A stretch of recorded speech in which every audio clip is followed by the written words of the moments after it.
है, काकभुशुंडी जी कह रहे हैं कि गरुड़ जी को कह रहे हैं, यानी कि गरुड़ जी को ये रामायण कथा काकभुशुंडी जी सुना रहे हैं। यही कथा शिव जी पार्वती माता को सुनाते हैं, यही कथा शिव जी काकभुशुंडी को सुनाते हैं, फिर काकभुशुंडी गरुड़ जी को सुनाते हैं, याज्ञवल्क्य जी भरद्वाज मुनि को सुनाते हैं, और तुलसीदास जी इसको लिखकर हमें सुना रहे हैं या हमें बता रहे हैं। कि स्वयं ये बात कबूल कर रहे हैं या कह रहे हैं, कबूल नहीं प्रमाणित कर रहे हैं श्री राम को कि आप ही जन्म मरण का दुख हरने वाले हैं। यानी कि श्री राम, श्री कृष्ण या विष्णु वही हमें इस जन्म मरण के चक्कर से छुटकारा दिला सकते हैं। शिव जी ऐसा कह रहे हैं।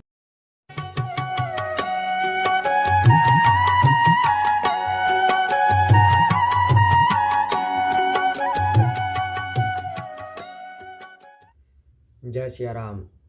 आइए पाठ को आगे बढ़ाते हैं। उससे पहले हम श्री राम की वंदना करेंगे।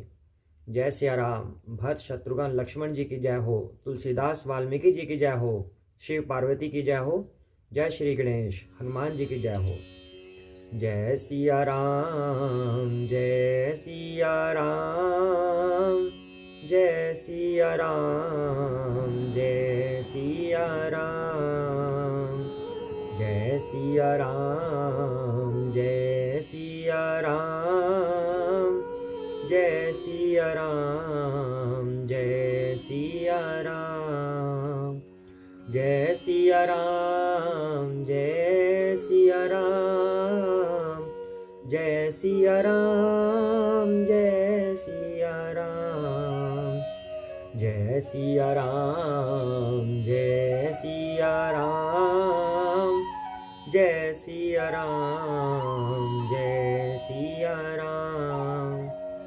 जय श्री कृष्ण चैतन्य प्रभु नित्यानंद श्री अद्वैत गदाधर श्री वासादि गौर भक्त वृंदा।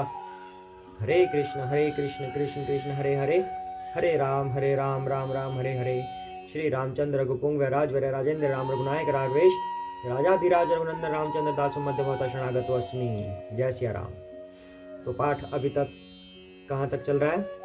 वेदों ने श्री राम की स्तुति की। जब अयोध्या आ गए, श्री राम जी का राज तिलक हो गया, उसके बाद वेद स्तुति कर रहे हैं भगवान की। वेदों ने कहा है कि हे प्रभु, जो भी मनुष्य कोई भी आपकी भक्ति के बिना रहते हैं, आपकी भक्ति से विमुख रहते हैं, वो चाहे कितना भी बड़ा ज्ञानी हो जाए, वो भव सागर से पार नहीं उतर सकता। ऐसे वेद स्तुति कर रहे हैं। और ऐसे स्तुति करते करते प्रभु से ऐसी प्रार्थना करके गए कि हे प्रभु, चाहे कहीं पे कुछ भी हो जाए, हम आपके चरणों में ही हमेशा लगे रहें। ऐसी प्रार्थना करके वेद आगे चले जाते हैं। अब आगे करते हैं। जय श्री राम। बैन ते सुनु शंभु तब आए जहां रघुबीर, विनय करत गदगद गिरा पुरित पुलक शरीर।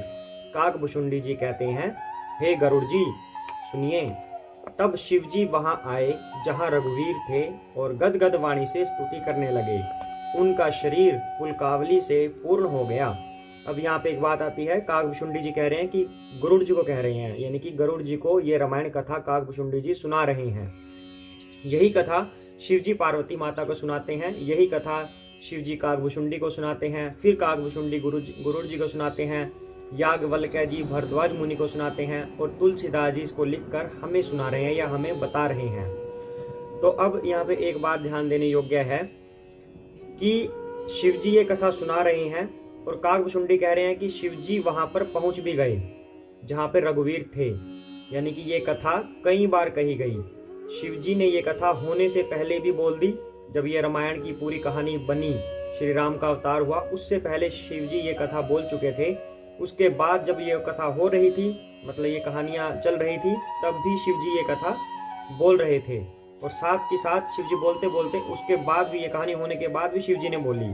तभी तो कहा गया कि शिव जी भी वहां पहुंच गए, यानी कि कथा सुना भी रहे हैं, पहुंच भी गए। एक ही समय में ये कैसे होगा? तो मतलब ये कथा कई बार हुई है, लेकिन कथा एक ही है।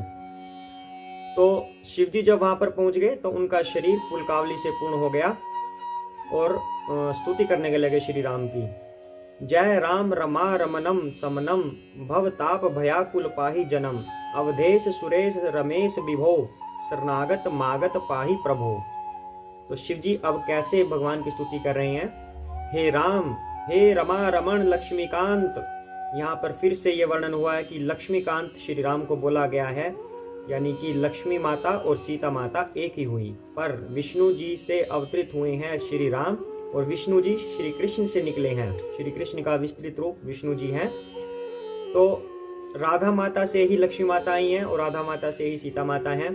तो लक्ष्मी, सीता, राधा सभी एक हैं। विष्णु, कृष्ण, श्री राम सभी एक हैं। यानी कि अब इससे सिद्ध हो रहा है कि लक्ष्मी और सीता माता एक ही हैं।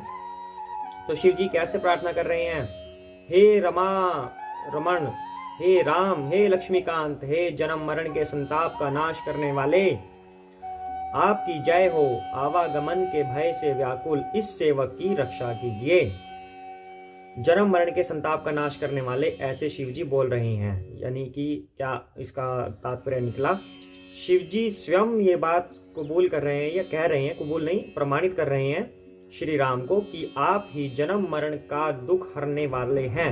यानी कि श्री राम, श्री कृष्ण या विष्णु वही हमें इस जन्म मरण के चक्कर से छुटकारा दिला सकते हैं। शिव जी ऐसा कह रहे हैं। और साथ में क्या बोला शिव जी ने? रक्षा कीजिए।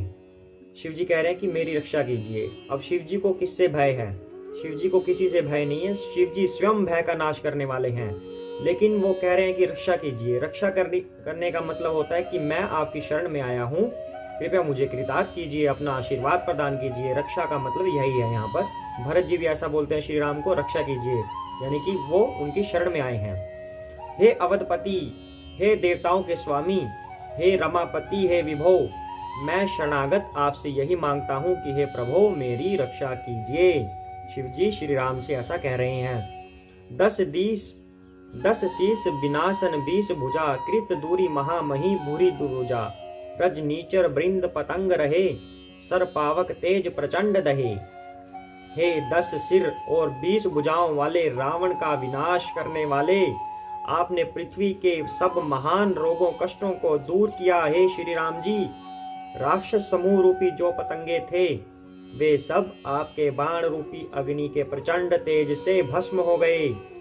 महिमंडल मंडन चारुतरम, धृत सायक चाप निशंग बरम, मद मोह महा ममता रजनी, तम पुंज दिवाकर तेज अनी। आप पृथ्वी मंडल के अत्यंत सुंदर आभूषण हैं। आप श्रेष्ठ बाण, धनुष और तरकस धारण किए हुए हैं। महान मद, मोह और ममता रूपी रात्रि के अंधकार समूह के नाश करने के लिए आप सूर्य के तेजोमय किरणों समूह हैं। शिव जी ऐसी प्रार्थना कर रहे हैं, श्री राम की वंदना कर रहे हैं ऐसे। मन जात की रात निपात किए, मृग लोग कुभोत सरेन हिए, हति नाथ अनाथ निपाही हरे, विष्या बन पामर भूली परे। कामदेव रूपी भील ने मनुष्य रूपी हिरणों के हृदय में कुभोग रूपी बाण मारकर उन्हें गिरा दिया है। हे नाथ, हे पाप ताप का हरण करने वाले हरे, उसे मारकर विश्व रूपी वन में भूले पड़े हुए इन पामर अनाथ जीवों की रक्षा कीजिए। शिव जी प्रार्थना कर रहे हैं श्री राम से ऐसे। बहु रोग वियोगन्ही लोग है, भव दंघ्री निरादर के फल ए, भव सिंधु अगाध परे नरते, पद पंकज प्रेम न जे करते। लोग बहुत से रोगों और दुखों से मारे हुए हैं। अब कलयुग की बात बता रहे हैं शिव जी। वैसे तो उस समय कलयुग नहीं था, पर वो तो शिव जी अंतर्यामी हैं। कलयुग हो, सतयुग हो, कोई भी युग हो, उसमें लोगों को रोग आते ही हैं। तो शिव जी कह रहे हैं कि लोग बहुत से रोगों और दुखों से मारे हुए हैं, ये सब आपके चरणों के निरादर के फल हैं। हम तो कलयुग को देख सकते हैं क्योंकि कलयुग में हम चल रहे हैं इस समय। तो सभी को दुख है, कोई भी इंसान हो, कोई भी दुख से अछूता नहीं है। 4 दुख सबको आते हैं। कौन कौन से दुख हैं? जो मनुष्य ये कहता है कि मैं सुखी हूँ, परम सुखी हूँ, मुझे कोई दुख नहीं है। 4 दुख सबको आते हैं। जन्म, मृत्यु, जरा, व्याधि। सबको जन्म लेते हुए कष्ट होता है, मृत्यु के समय कष्ट होता है, बुढ़ापे के समय कष्ट होता है, और व्याधि रोगों के समय कष्ट होता है। ये 4 रोग तो सबको आते ही हैं। तो शिव जी इन्हीं की बात कर रहे हैं कि हे प्रभु, 4 प्रभु सभी लोग दुखों से भरे हुए हैं। ये सब आपके चरणों के निरादर के फल हैं। यानी कि जो भक्ति में नहीं लगे उसकी वजह से ही ये सब हो रहा है। अब इसका क्या तात्पर्य हुआ? भक्ति में ना लगने से क्या होता है कि हम बार बार इस जन्म मरण के चक्कर में फंसे रहते हैं और कलयुग में या किसी किसी युग में धरती पर आते ही रहते हैं, जन्म लेते रहते हैं और ये 4 दुख सबको मिलते ही हैं। इन 4 दुखों को मिलने का कारण यही है कि हमने भक्ति नहीं की। भक्ति करने से क्या होगा कि भगवान के धाम में हम चले जाएंगे और हमेशा के लिए इन दुखों से हमें निवारण मिल जाएगा। तो शिव जी इस बात की पुष्टि कर रहे हैं कि आपके चरणों का निरादर करने की वजह से सभी लोग दुखों से भरे हुए हैं। यदि हम भगवान की भक्ति करेंगे तो इन दुखों से हमें छुटकारा मिल जाएगा। जय सिया राम। जो मनुष्य आपके चरण कमलों में प्रेम नहीं करते वे अथाह भवसागर में पड़े हैं। वही बात शिव जी ने अब यहाँ पर बोल दी कि भवसागर में पड़े हैं आपके चरणों का निरादर करने की वजह से। हम भी उनमें से एक हैं। अगर हम भक्ति करते पूर्ण तरह से तो हमें इस धरती पर जन्म ना लेना पड़ता। कहीं ना कहीं हमारी कमी रही थी, पर उस कमी को हम अब पूरा कर सकते हैं और भक्ति में लीन होकर इस भवसागर से छुटकारा पा सकते हैं। अति दीन मलीन दुखी नितहि जिनके पद पंकज प्रीति नहीं। अवलंब भवंत कथा जिनके प्रिय संत अनंत सदा तिनके। जिन्हें आपके चरण कमलों में प्रीति नहीं है वे नित्य ही अत्यंत दीन मलिन उदास और दुखी रहते हैं। और जिन्हें आपकी लीला कथा का आधार है उनको संत और भगवान सदा प्रिय लगने लगते हैं। शिव जी ऐसी प्रार्थना कर रहे हैं। शिव जी बता रहे हैं कि श्री राम की जो भक्ति करता है उन्हें सब प्रिय लगते हैं। नहीं राग न लोभ न मान मदा तिनके सम वैभव वा विबता। एहि ते तव सेवक होत मुदा मुनि त्यागत जोग भरोस सदा। उनमें न राग है न लोभ न मान है न मद। उनको संपत्ति सुख और विपत्ति दुख एक समान है, यानी कि सुख और दुख उनके लिए एक समान है जो आपकी भक्ति में रहते हैं। इसी से मुनि लोग योग साधन का भरोसा सदा के लिए त्याग देते हैं और प्रसन्नता के साथ आपके सेवक बन जाते हैं। जो लोग ब्रह्मचारी या सन्यासी होते हैं वो सब कुछ त्याग देते हैं। वो कब त्यागते हैं? जब उन्हें भगवान से प्रीति हो जाती है। उन्हें पता चल जाता है कि ये सागर, ये भव सागर है जो, ये एक मिथ्या है, ये संसार एक मिथ्या है। यहाँ पर जो भी हम सुख भोगने की कोशिश करते हैं वो उस सुख का सिर्फ एक परछाई मात्र है जो हमें भगवान के धाम में मिल सकता है। और ये सुख टेम्परेरी है, कुछ समय के लिए हमें सुख मिल सकता है लेकिन उसके बाद फिर से दुख भोगना पड़ता है।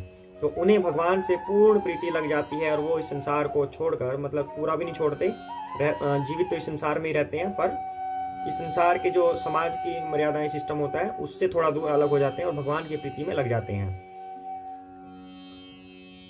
करी प्रेम निरंतर नेम लिए पद पंकज सेवत शुद्ध हिये। सम मानि निरादर आदर ही सब संत सुखी विचरंति मही।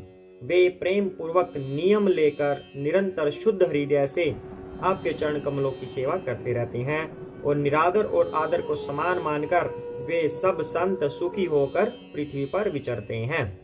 आज के लिए इतनी कथा करते हैं। जय सिया राम। क्योंकि शिव जी की प्रार्थना काफी लंबी है, हम नेक्स्ट एपिसोड में ये प्रार्थना पूर्ण करेंगे। जय सिया राम।